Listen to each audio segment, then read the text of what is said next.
everyone, and welcome to another edition of the SimNFL show. Real talk about fake sports. I am your host and commissioner. You can call me Pierce. Today we are covering all of the Week 2 action from the 2025 season over at the Pro Sim at SimSN. There's a lot to talk about today, a lot of exciting games and fun segment, so we're going to jump right in.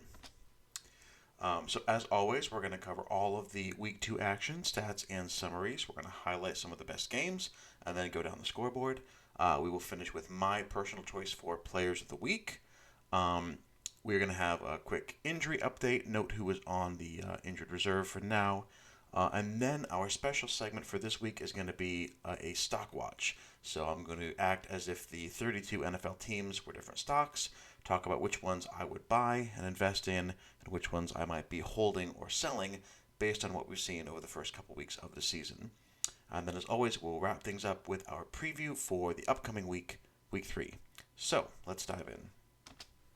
We saw a great game between the Chiefs and the Bills, which the Chiefs won in overtime, 26-20. This one started off fast. There were 4 scores on the first 5 possessions, leading to Kansas City having the early lead 14-10. It was the Bills who would take the lead, though, in the second half and force the Chiefs to kick a field goal with 2 minutes left in regulation to force the final period. The teams traded punts in overtime before Chad Dolis finally broke away for a 44-yard game-winning touchdown. He ended with 219 rushing yards on the day. And Joseph Valenzuela, in his second start, 334 yards and a pair of touchdowns for him as well.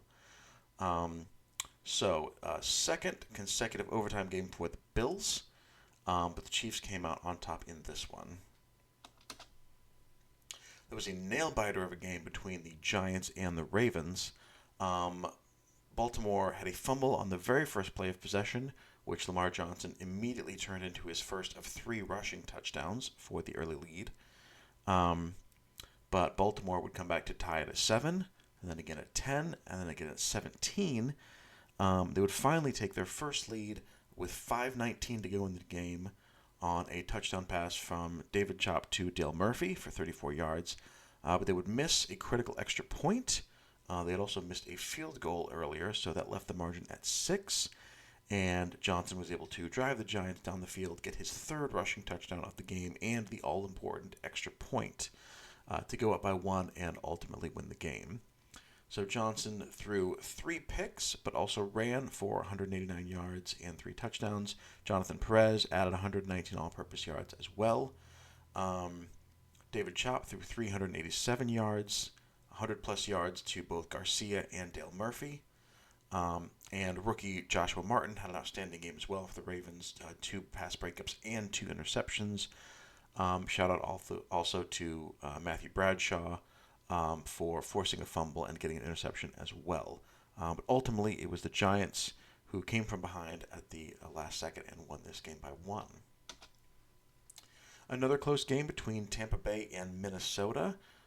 Minnesota overcame an early Sinnock interception, which led to a Tampa Bay touchdown. And the Vikings ultimately built a 24-10 lead, which lasted into the 4th quarter. Tampa Bay ran for a touchdown, missed the 2-point conversion, but then picked off Sinnock and got another touchdown, this one from Gregory Taphorn, running it in from 11 yards out. But they missed that 2-point conversion as well, so that left them down 24-22. Then a very odd sequence where Minnesota twice drove into Tampa Bay territory and twice missed field goals that would have extended the lead. But Tampa struggled to move the ball, and their last drive ended with a crucial Max Smith fumble, ultimately giving the Vikings the chance to run out the clock, even finally kick successfully a late field goal for the final score. James Ibach was the standout player for the Vikings in this one, 258 yards and a touchdown, although he did have a couple of fumbles. And defensive tackles Neil Henry and Marcus Searles combined for 20 tackles, including 7 tackles behind the line of scrimmage. Also defensively, huge shout-out to Jeffrey Cullum, who had a pair of tackles for loss, a sack, a forced fumble, a pass breakup, and a couple of interceptions. So Cullum doing it all for the Buccaneers from that strong safety position. But it was the Vikings who came out on top in this one. 27-22 is the final there. However, the other big story out of Minnesota, Christian Sinnock, will miss 4 weeks with a sprained foot. So definitely going to be a challenge for the Vikings to adjust to that in the near future. Seattle played the Rams very close before falling 32-30. Jeremiah West on their first drive drove them down to the Rams' 1 yard line, but did throw a crucial interception. Seattle was able to get a safety off of that and take the early 2-0 lead. They built that lead to 16-3. Then the Rams scored right before halftime and right at the start of the third quarter, missing one PAT, so tied it at 16. Then ultimately were able to take the lead. Seattle matched them at 23. Rams kicked a field goal for another lead, and then Seattle scored with just under 5 minutes to go to lead it 30-26. But they left Avila enough time to drive down the field. He went 8 of 9 on that final drive. 8 completions, 77 yards, including the game-winning touchdown, his 4th of the game. So 493 yards and 4 touchdowns for Avila in that win. 211 yards to Scott Baldwin. Also, Terrence Hoffman of the Seahawks, 11 catches, 224 yards, and a touchdown. And noteworthy, Richard Lucia as well, a sack, 2 forced fumbles, and 1 recovery for the Rams on defense as they sneak by the Seahawks right at the very end. The 49ers and Jacksonville Jaguars had a great game. Jacksonville started with a 20-3 halftime lead on the back of Ryan Peterson, 212 yards and a TD for him in this game. In the third quarter, Vontae Nebel broke away for a 48-yard touchdown run to cut the lead.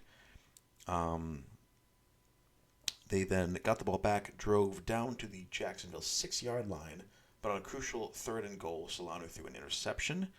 The Niners defense would turn that into a safety, making it 20-12, then drive down for another touchdown and miss a 2-pointer. So it was 20-18 at that point. The Jaguars would recover, get 2 more field goals, and ultimately sneak away with the victory in that one. So 26-21 was the final in that one. 247 yards for Matt Howard and a touchdown. Vontae Nebel, 160 yards from scrimmage and a touchdown on just 21 touches. So excellent game for the rookie there as well in that losing effort against Jacksonville. Raiders and Colts started off with a very odd sequence. James Hickson got sacked on his first 3 dropbacks and then never again. So whatever adjustments the offensive line made, they figured it out. We were able to protect him the rest of the way. Indianapolis started off with a 14-0 lead based on the 1-2 rushing attack of Freitag and Mitchell Reynolds. But Vegas pushed forward and were able to ultimately tie it in the third quarter at 24, and then intercept Freitag and turn that into the Raiders' first lead of the game. After another touchdown, Indianapolis scored and got a 2-point conversion to cut it to 6 at 38-32. But Vegas went on a very long clock-killing drive, ultimately ending with a field goal, which gave them the 2-score margin and ultimately the game. 41-32 was the final there. James Hickson, 350 yards, including 139 yards to James Blank, and a pair of passing touchdowns for Hickson. As for the rest of the Week 2 scoreboard, the Jets came out ahead of New England, 23-15. Both Nick Suarez and Myron Everett rushed for over 100 yards each, helping the Jets build a 23-0 lead before a couple of late Patriots touchdowns to make the score close. Tennessee rushed for 509 yards as a team. They had 4 different rushers get over 90 yards, and a total of 6 rushing touchdowns from those same 4 to beat the Bengals 46-19. Travis Nebel for the Texans threw 5 interceptions as Pittsburgh beat them 24-9. Denver beat the Chargers 28-16. Peter London close to perfect, 22 of 25 passing, but the real strength there, Hugh Kahn, 199 yards on the ground and 3 rushing touchdowns. Tabbert had 2 rushing touchdowns for the Washington Commanders as they took care of the Browns 27-7. Jesse Knoll threw 3 touchdowns, though he was picked off 3 times by the Eagles defense, though he led the Cowboys to a 30-14 victory. Converted quarterback Vladimir Dawson had 186 rushing yards and 3 touchdowns in that game. So, 1 touchdown, 186 yards and 1 rushing touchdown for Dawson in the game.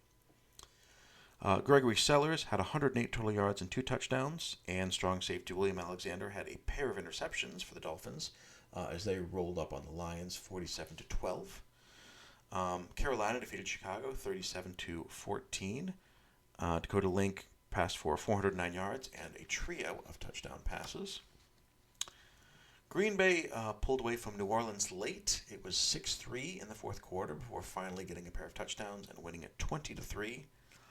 Okoye Landrum was 14 of 28 for 136 yards, but did avoid giving the ball away. No turnovers for Landrum in his second start in the league. And then in a Bird Bowl matchup, we had Atlanta over Arizona, 28-14. Michael Fulmer, 143 yards rushing and 3 touchdowns for the Falcons in that one. So with all of those games in the book, here are my choices for Players of the Week. Philip Avila with those 4 passing touchdowns. My choice for quarterback.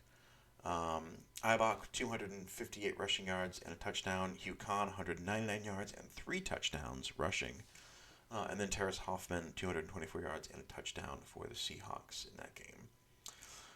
Defense was really tough to narrow down. There are some amazing performances this week. Lucia with those 2 forced fumbles. Matthew Bradshaw with 2 turnovers as well. Jose Gomez-Rodriguez of the Steelers with 3 interceptions, and then Jeffrey Cullum with about every stat you could ask for: sack, forced fumble, pass breakup, and a pair of interceptions. Also, couldn't fit him on the list, but shout out again to rookie Joshua Martin, 2 pass breakups and 2 interceptions for the Ravens. But those are my selections based on week 2 for the Players of the Week. Injury report, as we noted in their game review, Sinnock is out for 4 weeks with a sprained foot. Definitely the biggest injury of the week befalling the Vikings. We also have Chargers lineman Gary Albers and Cincinnati defensive end Dustin Blackley. And then a couple of Arizona Cardinals guard and linebacker there out for a couple of weeks each.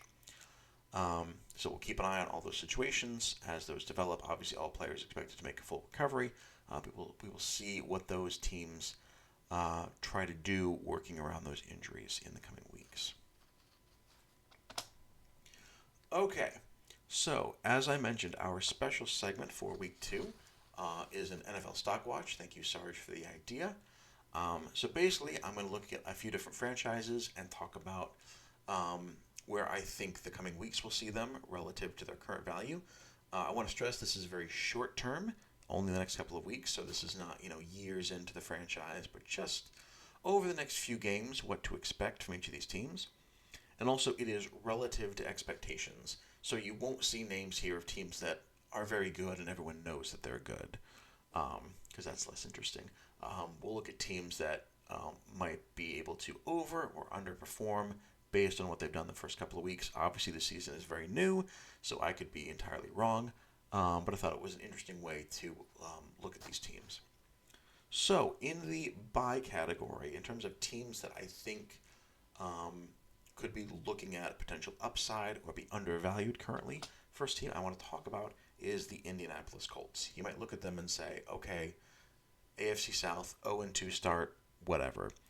They had 2 very close losses to Tennessee and to Vegas. Gary Freitag is apparently ageless and continually scrambling, putting up yards on the ground, along with Mitchell Reynolds, a great rookie running back. And the next 2 games they've got coming up are at Houston and at New England. So 2 road games, which could be tough, but they're going against a rookie quarterback in Nebel for Houston, and then the Gary Freitag return to New England. I think could expect a big game from him in that one. So I think they could surprise for both of those. So if you just look at the Colts as an 0-2 team out of the South, I think there's potential there. I think you can get in on the ground floor and invest now and maybe reap some future benefits. Another team I want to talk about is the Cardinals. I mentioned in my overreactions and hot takes from week 1 that I did not think they were going to finish in the basement of the NFC West. Now, they did go and lose to the Falcons, who are much better than the 49ers, but I think this team is starting to put some pieces together. Thomas Gezik, 220 yards and 5 touchdowns in the first couple of games. And their next 2 matchups, they're going to Minnesota, who are newly without Christian Sinnott. And then they're hosting Houston. So again, potentially competitive games there. They're already 1-1. I think we could see more success from them in the near future. If you haven't bought in yet, I think now's the time to do so. In the hold category, I have another team that I think is undervalued. The hold is just an issue of timing. That's the Seattle Seahawks. Jeremiah West has made this a very competitive offense. 700 passing yards and 5 touchdowns in the first 2 weeks. Clayton McGee also looking good. The only issue here, I think, is that they're about to go to Dallas. So I wouldn't buy yet because I don't know what they're going to do against the Cowboys. But after that, they host Detroit. They go to Tampa Bay. They go to San Francisco. And they host Arizona. So some competitive games in there. So right now I'm holding on them, hoping they do decently against Dallas. And then they might shift into a bye scenario based on those next few opponents. But I think with Jeremiah West's addition there at quarterback, I think they could surprise some people compared to what people might have expected from the beginning of the season. On the other side, I also have a hold on the Chargers. I think this is a situation where plenty of people have bought in already. I know I've been big on Aguilera as a quarterback for years now. And he had 4 total touchdowns against Baltimore. They just lost to Denver, but lots of teams lose to Denver. I'm not so worried about that. They have a big matchup coming up against Cleveland in Cleveland. And then after that, they go to Kansas City, and then they host Jacksonville, and then Carolina. So I'm holding now. I like the team. I think Cleveland is a tough matchup with some playoff implications potentially. But depending on how that goes, they could see their valuation go way, way up. And with more winnable games to come, I think that could be another buy opportunity. So again, if you're really high on the Chargers, maybe buy now. I'm saying hold and wait 1 more week, and we'll see what happens. In the sell category, I got to give a sell grade to the Cincinnati Bengals. Their defense has given up 104 points in just 2 weeks, and now they're going to go to Pittsburgh, host Las Vegas, and then go to Washington.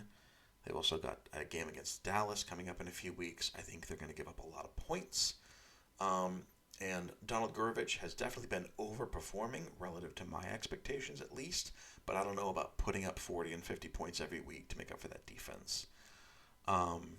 So I think there might be still some goodwill based on good coaching and past performance. So if you can get a good price, I think might be the time to sell now before some of those more big hitters come in. Another sell grade I have to give out is to the Buffalo Bills. They are all in Asensio with that air raid offense running through him. The team has just gone through back-to-back overtime games, which they did win one of. But it's been a tough start with some very close games. They are heavily dependent on that passing game. A lot of people, I think, have been waiting for Asensio to kind of break through into the upper echelon. It's just not quite happening yet. They're about to go to Miami and then host Pittsburgh, New England, and then go to Green Bay. So it could be a tough slate coming up. I'm not sure how they're going to handle it, so I'm currently pessimistic on the team, which is why I put them in that category. Again, with the sell, it all depends on the value you can get. If you can find someone else who values them more, you can get a good price. Now might be the time to sell. I got a couple more teams who are in between my categories. On the potential buy list is the Giants. They just beat 2 AFC North teams in very close games. And they're about to go to San Francisco, which could be another win. So this is a question of if their price has already skyrocketed, maybe it's too late to jump on board. But if it isn't, if you can find a good price, buy in now before they go to San Francisco, potentially win a third game. However, my only concern there is the slate coming up next after that, which is Washington, at Cleveland, at Dallas. So this is probably a very short-term buy scenario if you're looking to get in.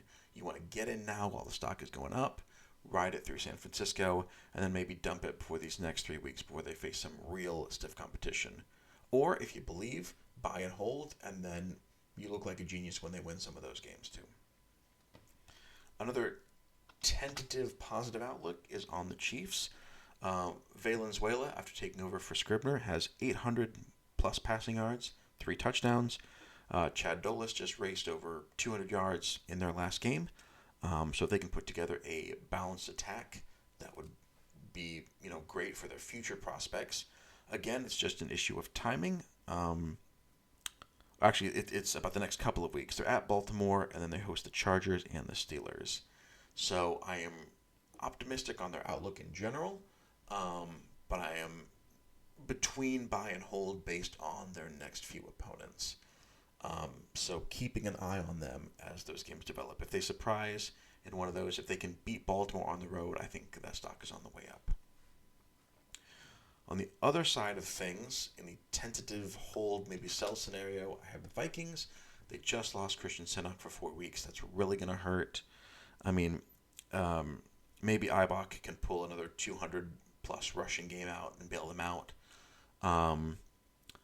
But the thing here, the reason this isn't a sell, it's kind of the inverse of the other situation, is the games they have coming up. They're going to host Arizona, Carolina, and then they're at New Orleans, and then they're hosting Detroit. So I think there's a possibility that if they can lean on the running game, they can escape with a couple victories here, which might mean that, if you've already invested in the Vikings, maybe don't sell yet. Maybe watch everyone else dump the stock as the quarterback goes down. But you can ride it out through these next couple of opponents, and maybe, buy low or at least hold low while everyone else is selling. Because I think there's a possibility that they might surprise some teams even without their starting quarterback. I'm not super confident, which is why they're in that kind of middle range between hold and sell. But I don't have them all the way in the sell category for that reason. And the final one I have in that category is the Tampa Bay Buccaneers. Stocks were on a high after they beat the Cowboys in the very first week, the very first game of this season, but then coming back and losing to Minnesota. So they're kind of in the opposite direction, and now they're going to go host Carolina, go to Green Bay. So a couple of very tough weeks coming up. So if you can find a buyer who's still high on them from the Dallas game, now might be the time to bail now and try to get what you can. If you can't find that price, or if you really believe in the Buccaneers, you can ride out those next 2 games, and then they're going to be hosting Seattle and at Atlanta. So maybe if you're confident, you hold on them through the dip, and then hope that they rebound in the next couple of weeks afterward.